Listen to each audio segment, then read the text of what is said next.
Oh, just a second. Hello, everyone. Welcome back to the FPL Banger Show. My name is Siva. I'm joined by Sam. One day before Double Game Week 25, Sam, the last time we spoke, there wasn't even going to be back-to-back doubles, but how things changed so quickly. You must be happy, Sam, with your David Moyes. Yes, Siva. Why did you not take the risk with Moisey? Like you bigged him up so much last episode. You even did it online. In the end, you went for the safe choice. I was seconds away, mate. I was seconds away. Okay. I'll get my rant out, right? Okay. If Tarkowski doesn't score that goal, I would have slept like a baby because at that point Arne Slot was winning, and not massively because obviously Everton did something very special against Leicester, but Arne Slot would have comfortably won, which is kind of what I was going for. Tarkowski scores. Moyes gets 3 points for the draw. He gets 5 points for the table bonus. He gets 1 point for the goal.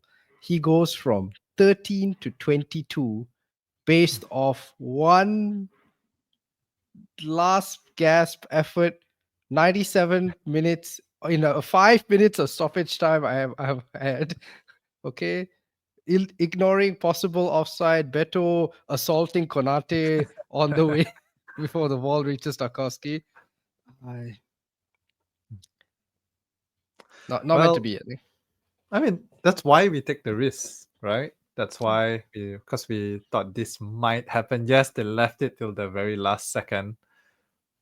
But the table bonus and everything were things that we were looking at specifically to take advantage of. And I'm glad that it worked out. Also glad that I think originally the question was, will you triple captain Salah or use the AM chip? And if that was the big debate, then I think a lot of people would be behind on points. But because of the late revelations in fixtures, everyone used their AM instead. Barely anyone used their triple captain. So but those who did use triple captain, there are a couple of people we know, and there are definitely some who did, and they did very well. And so if you did use triple captain this week, you probably, in all likelihood, have a higher score than most other people because you could have outscored even David Moyes with that.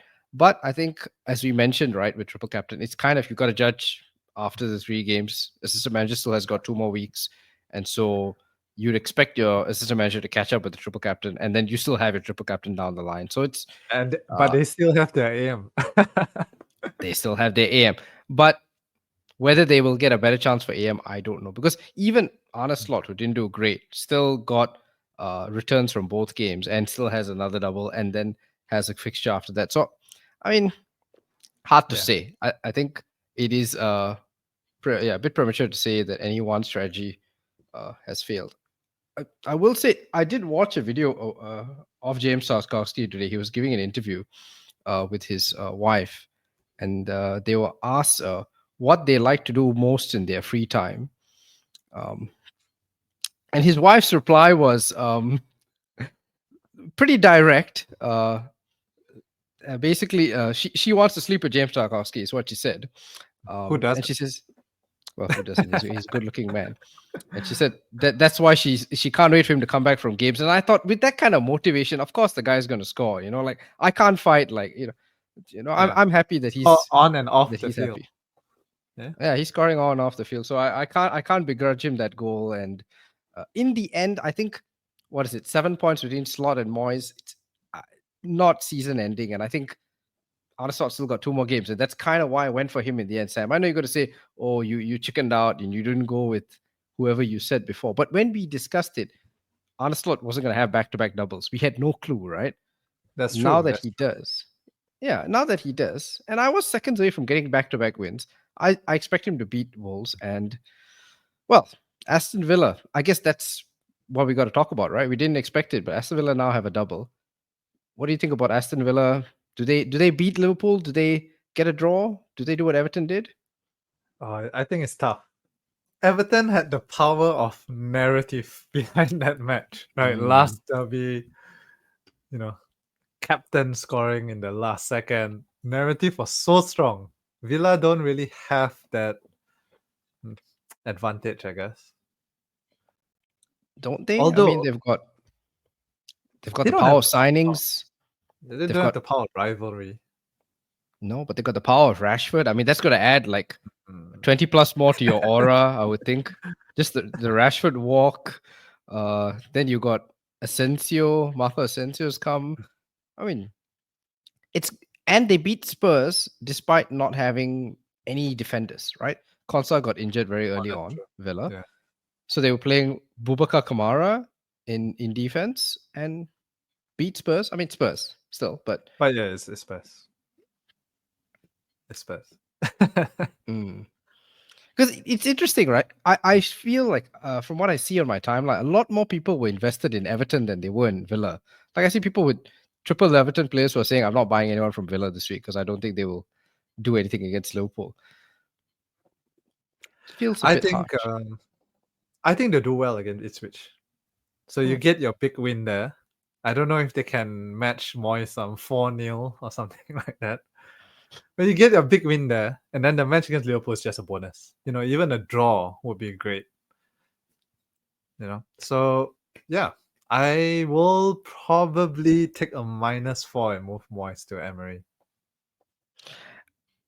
I mean, honestly, there's no point even discussing that. Of course, you do that. I mean, now that you've got the haul from Moyes, anything after this, you're playing with house money. Definitely, you go for the next guy who doubles, and you try and get that table bonus again. If I were in your position, I would do it. I have slots, so I don't need to. But yeah, I think it makes no sense not to go for Emery this week. I think what's more interesting, right, is what players do you go for Miller? Yeah, that's an interesting one because looking at their player pool, there's not many enticing options. Which is weird to No. say because you could say the same thing for Everton. Although if you did go with Njai, which I did, I mean he got 9 points for a 5.5 mil player. I'm happy with that. Yeah, but he You also got and hauled off Beto, after 25 minutes. So yeah, I mean injury, but he was meant to stay on the bench anyway, so I'm okay. I'm okay with that. If you didn't listen to Siva last week and got Beto against his advice, you would have done really well as well. look, 4 goals in 40 games, and of course he gets a double. Oh, suddenly he turns into prime Zidane, Henry, all rolled up in one. You see, like Fair play if you got better. I think he ended up with 21 points, which is more than he's had the entire season.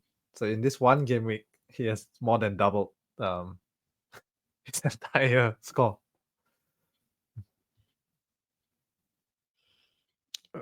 Fair play to better owners. I mean, if you gambled, that's what double game week dreams are made out of.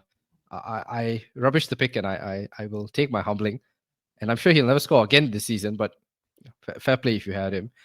Of course, really cheap, right? So it's again in your similar to your Iliman and Jai, you don't need to worry about benching Beto this week away at Palace. Okay. So having people took a chance on Everton, why aren't we taking a chance on Villa? Much better team, Champions League There's no team. one.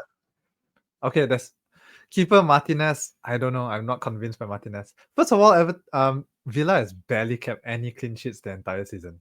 They have 3 Is it so two? far after Or three? 24 game weeks. So That's amazing. that's less than Everton has kept in the past 6 game weeks or something like that. Fair. So not interested in their keepers, not interested in their defenders because basically none of them are fit. That leaves midfielders, forwards. Rogers, I think, can come good this week. He has 2 games to do it. He's still fairly cheap, 5.6. So I think if you have Rogers, you got to play him. Will you buy Rogers though? This doesn't feel as exciting, Siva. The vibes are not quite there. Okay, let's explore that because that's, I mean, to be honest with you, that's my dilemma, right? Because I sold Rogers a few weeks ago and I've done fine. I got Diallo for the hat trick and things like that. I've done some exciting things, but I kind of want Rogers this week. My big issue is I don't have a Bournemouth midfielder, and I'm gonna guess that I'm not unique here. Although a lot of people have got Clivert last week, those who don't already have a Bournemouth midfielder like me, don't have a Dango, don't have a Semenyo, like you have a Semenyo, obviously. I have Don't have Clivert. Yeah. So since you're saying Morgan Rogers is not sexy, because my read on it, and I think we can sort of cut the Villa section here really short, is that Morgan Rogers is the only pick I actually want.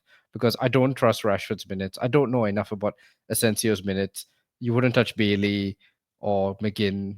And then even Watkins wasn't in the squad against Spurs. So unless Emery comes out and says he's healed and he will start against Ipswich, which I don't think Emery's going to say. He's probably going to say he's back in training and we'll see, which means you're already worried about Ipswich. And if he doesn't play the full 90 against Ipswich, then it's a waste. So Morgan Rogers, to cut it long story short, is the only person from Villa I want. So I think the question becomes, do you get Morgan Rogers or do you just skip Villa, as some people are doing, and go straight to Bournemouth? It's a bit unfortunate, I think, that that double game may have come so fast because they have a few really exciting and interesting players to have. Like you mentioned, Rashford. I think Daniel Malen, actually may be a really exciting pick. I think he started up top in the FA Cup game against Spurs. He didn't score, but he did pretty decent. And then there's Asensio, who apparently did really well. I didn't watch the FA Cup game, so I'm not sure. I did see some highlights though, and Asensio looks like he did well. The problem is we don't know who is his settled team yet because there's still a lot left over pre-transfer window. So all these new players coming in, as exciting as they may be, we just have no idea whether they're nailed. And there's a lot of Villa fans I read online that they are saying Bailey will probably be dropped. Rogers is probably the only really nailed asset because Emery loves Rogers. So yeah, logically speaking, he's the best and maybe the only Villa option. Vibes in there though. I like the Malen vibes. I'm thinking of taking a punt on Daniel Malen. It's one of those, right? I'm not going to say Daniel Malen's a bad pick because if I expect, like you, I think he starts against Ipswich. He started against Spurs. He did play up front. You're right, and him and Leon Bailey came off for Rashford and Asensio. And Rashford and Asensio look good in their cameo. The thing with Daniel Malen is I expect he's going to come off. Like the logic dictates that they're probably going to ease Rashford and Asensio back in. Rashford especially hasn't played enough minutes in recent months. So if Malen's not getting 90 against Ipswich, and I mean, do I really want Malen against Liverpool after that? Probably not. And yeah, you say there's no vibes with Morgan Rogers, but he got a goal and assist against Spurs, and he's fresh off a Champions League hat-trick. So vibes may not be there because you don't remember any recent FPL points. Vibes may not be there because his ownership's really high, but still, he is the only guy who's nailed, the only guy who has to play in this team. He has a unique role. He's the only number 10, right? All these other guys we're talking about, wingers and so on. Morgan Rogers got a unique skill set. So he definitely plays. And for that reason, I mean, 2 home games, including a home game against Ipswich. How can you say no to this? Ipswich, who, by the way, lost to Southampton. Like, how bad do you have to be to lose to Southampton, right? Yeah, that's true. That's true. Like I said, Morgan's is probably the logical pick to have. But not a Sam pick. Okay. Just doesn't have enough vibes for me. Okay.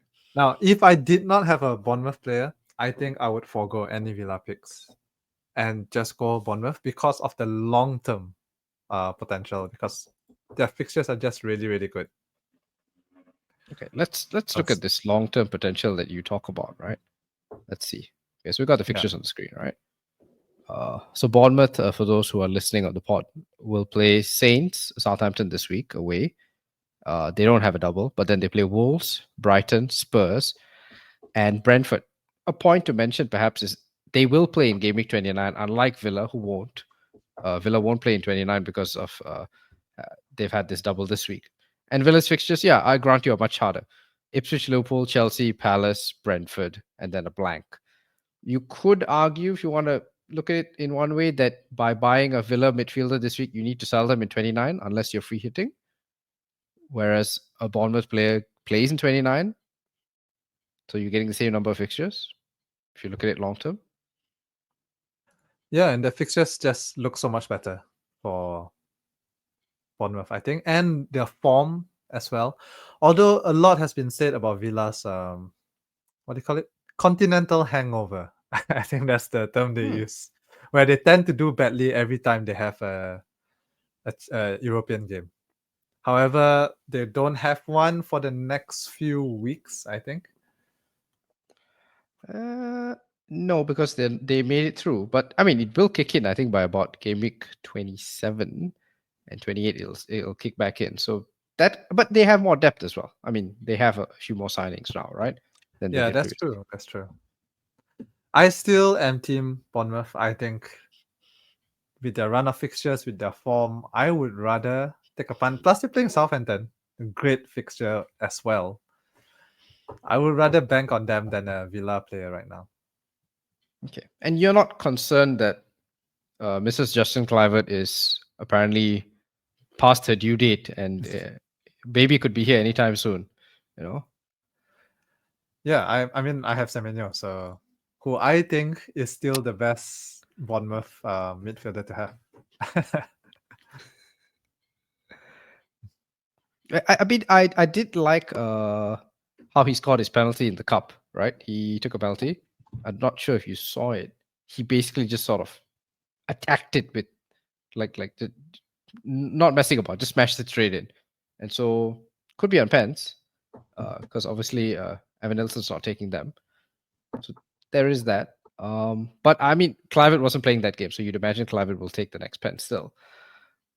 You're not interested in adding a second Bournemouth midfielder, since by your own words, right? This is a much better run of fixtures. Why not just get a second Bournemouth mid? Since you say Bournemouth's got the better run of fixtures, right?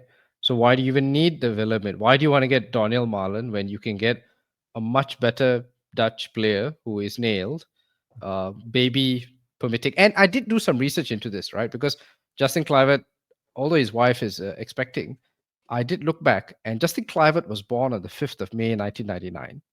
Okay. On the Okay. 2nd of May, 1999, Patrick Clivert scores for Barcelona. Okay. Justin Kluivert's born in Amsterdam. So Patrick Kluivert scores his goal in the Camp Nou. He flies back. I assume he flew back. I mean, maybe he didn't see the baby. I don't know. And then Those are different times. different times, maybe back then he just wrote a letter or something. I don't know. 4 days after that, 9th of May, Patrick Kluivert with his 4-day-old son scores again for Barcelona. So he scored before and after the birth, which just means that the Kluivert men don't really think too much about these things. They're just going to keep scoring anyway. Long story short, I Justin like Kluivert's going to score this week. I like your logic, Siva. And I think it's more for me, at least, who already own one. I think I just want to buy a ticket into the Villa lottery. I already have a Bournemouth player, so I feel like I'm covered now. That could be what do you call it? A fallacy. Coverage is a fallacy now. But I feel like I got Bournemouth covered with Semenyo, who takes like 3/4 of the team shots anyway, but can't seem to score. But yeah, so therefore, I have a free transfer. I have midfielders who I want to take out. So just take a chance, I guess. Okay. So no Dango against Southampton, no Clivert. And then you go into Wolves. I'm guessing you're going to pray that Semenyo covers you. And then in Game Week 26, you're going to make the move for another Bournemouth mid anyway.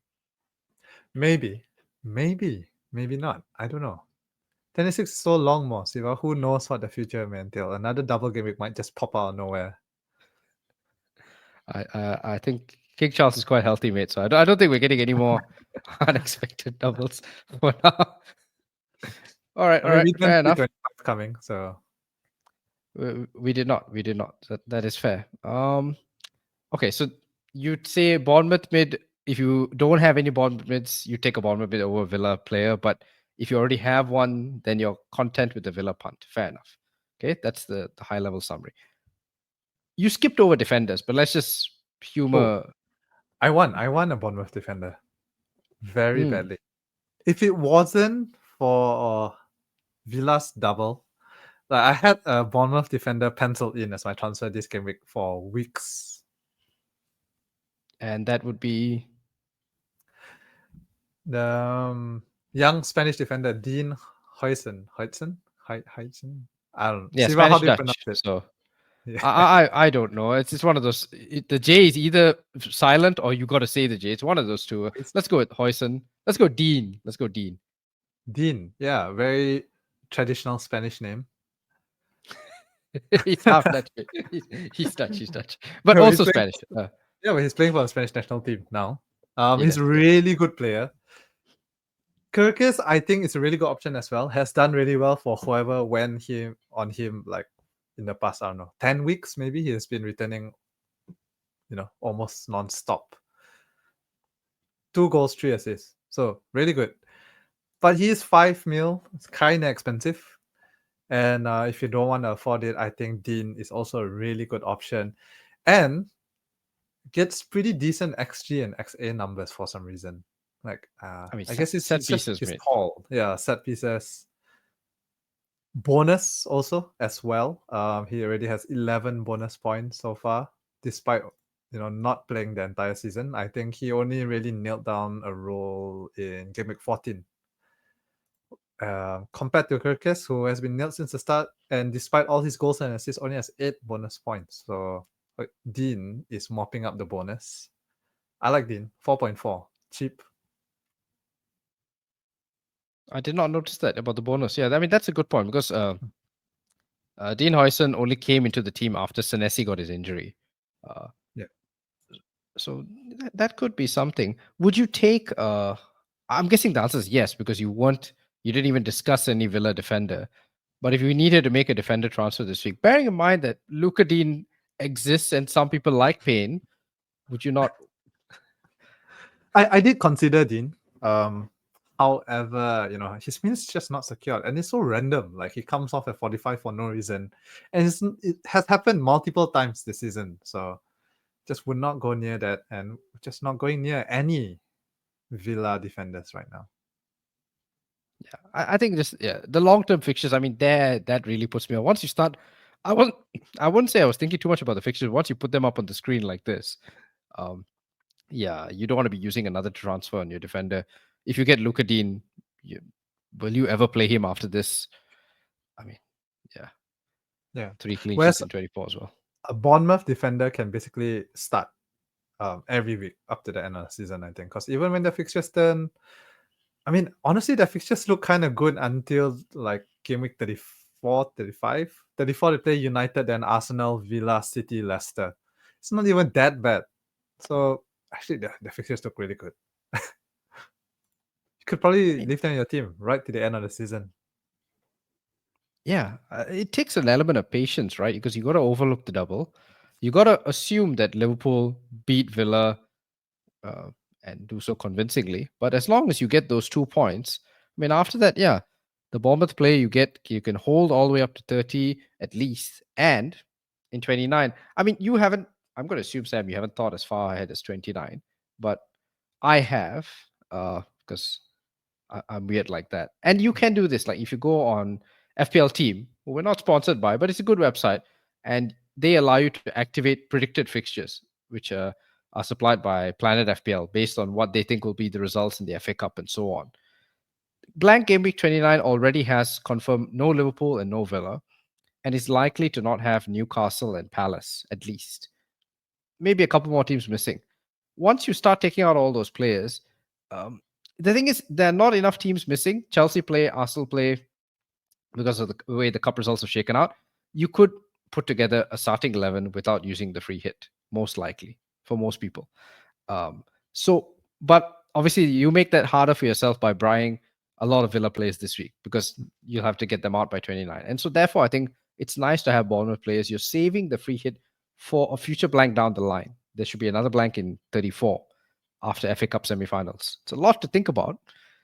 But long story short is that blank is probably going to be harder to deal with than this blank. And so for that reason, you get to game week 29, you get to save your free hit. You get to have, I mean, Bournemouth players against Brentford at home, decent fixture, no? Brentford can't play away from home anyway. So I like it. Yeah, that's kind of putting me off against getting a Villa asset now, because you are basically penciling either a free hit or a transfer down the line. And it's yeah. not to say the If you, fixtures are great in between either, from this double game week till the blank. They play Chelsea, Palace, then Brentford away. Tough fixtures. You are Yeah, basically buying them for the Ipswich game, and that's it. basically. Yeah. Yeah. We'll So, see. We'll see, Siva. you're starting to waver a bit, I see. Yeah, I mean, the conviction wasn't that strong on Daniel Malin anyway. So easily wavered. No, I think if a situation between Marlon and one of these Bournemouth mids, I'll take the Bournemouth mids any day because you know they play and they have good fixtures going ahead. It's going to be hard. You just have to get through this double. And for the same reason, I didn't buy Beto and Jai, and I felt bad watching them play well. I bought Wissa, but I'm reasonably confident that in 4 weeks' time, I'll feel better about it when Wissa scores a hat trick against Leicester and a brace against Everton. And yeah, just take some patience. Yeah. Okay. Interesting thing. I think I'm not sure. I think if you're not very engaged, you wouldn't have known about the blanks coming out in 29. Like I was aware that there will be blanks, but after you mentioned the teams who will blank, and then I take a look at my starting 11, I'm gonna have a problem there. So it's worth Yeah. thinking what your strategy will be. Will you just ignore 29 and play your free hit? In that case, you can make whatever transfer you want. But if you want to get through it with free transfers, then you got to start planning from now. Yeah. And my 29 plans are sort of based on the assumption that I would probably bench Salah. I will say, we're talking a lot about 29 here. I'll just map out a couple of things. You can see this once you start looking at the team planners and so on. It kind of depends on what kind of structure you want for 29 as well. Because if Man City will play. And so if you want Erling Haaland and you don't want to sell Mo Salah for obvious reasons, because most of us would have bought Salah really cheap if it comes a time. Because yes, we laugh Haaland sucks and all that stuff, but he's been scoring goals, right? He did score a brace even though they lost against Barcelona. If you want Haaland by the time it comes to 29 and you don't really want to lose your value in Salah, then you'll be forced into the free hit anyway.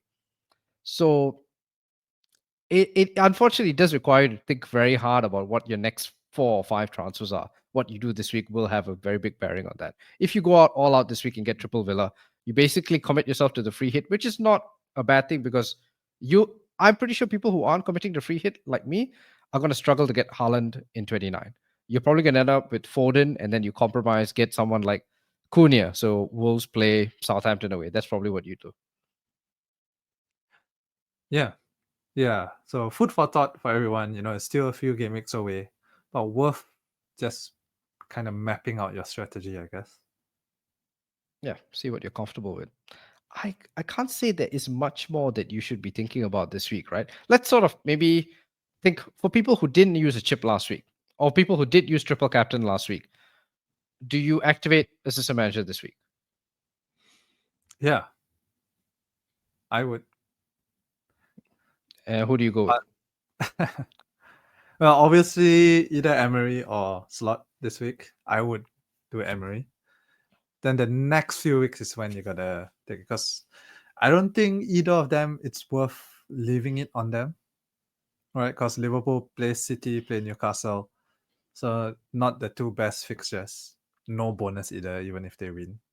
Villa play Chelsea and Palace, so also tough fixtures. So you'll probably have to use a manager transfer next week. Yeah. This is one of the reasons why I went early ahead with assistant manager last week. It's because 26 doesn't really look good at all. Neither does 27. 26, I mean, there are a couple of options. You could go Brentford, Leicester. You want to punt on Leicester, but I thought they were really, really bad against Everton. So maybe that's not the option. Man City against Liverpool, if City lose again this week, could end up being a table bonus. So there is that, but they'll probably lose to Liverpool as well. Yeah, 26 doesn't look good, but I think you just activate the chip anyway because you can get something this week and then next week maybe you go boring and just get the Bournemouth guy, get Ireola for 26 and 27, just get 2 easy wins. How about someone like Wolves? So, I mean, not this week, but next week, Bournemouth and Fulham. They could win Both table one of bonus. those fixtures. Both have table bonus because they are like 17th right now, I think. Cunha's back, They beat Villa last weekend, so they have it in them. They are definitely a better team than where they should be right now. So I like that. That's a good shot, actually. Yeah, very good shot. Yeah. And Vitor Right. Pereira is quite cheap. I think he's like 0.8 or 0.5 or something. Yeah. So, yeah, very interesting options. Okay. And of course, Arne Slot got a red card. So, who are your Arne Slot replacements? Huh? I don't know who's his assistant manager. He also got a red card. The whole coaching team has red cards. I'm not sure what they were red carded for. Like, Slot shook Michael Oliver's hand and then he just responded with a red card. Like, I'm He not sure said the handshake was too firm or squeezed his hand, one of those maybe. power moves handshakes. All right. I think that's us this week. I can't. I don't want to waste people's time because Wait, it's Siva, what, you 24 hours before didn't talk deadline. about captaincy. Come on, Siva. Oh, Reveal your mysterious captaincy to us. I mean, this sadly is going to be the most boring thing ever, made. But this guy can't stop scoring, can he? Yeah. I think this week it will be actually even more boring than last week. Because last week you at least have a mixture of some people triple captain him, some people didn't. No one's going to triple captain him this week because you either have used your AM last week, in which you can't, or you have triple captain him last week.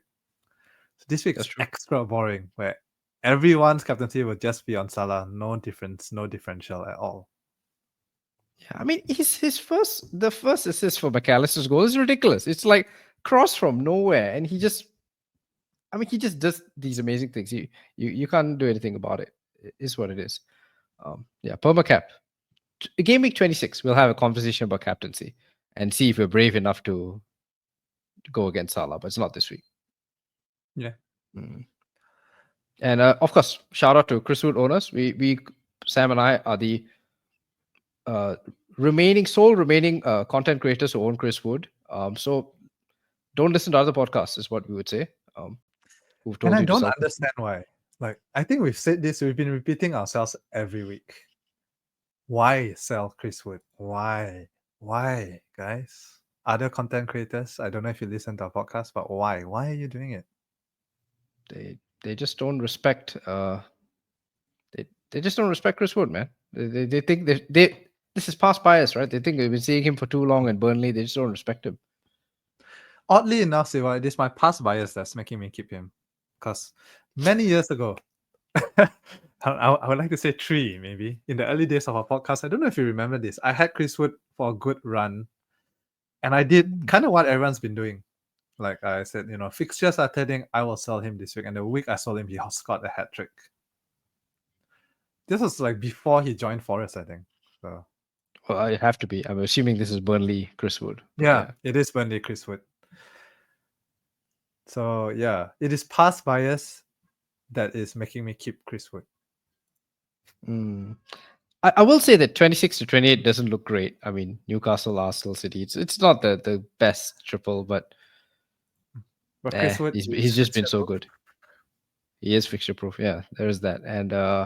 And who cares? This is next week's problem anyway. So, and he plays 29. Yes, and he plays 29. So no point against Ipswich. Yeah, no point selling the highest scoring forward in the game. Amazing. Okay, that's us this week. So in the meantime, Sam, get your green arrows, and we'll see you next week.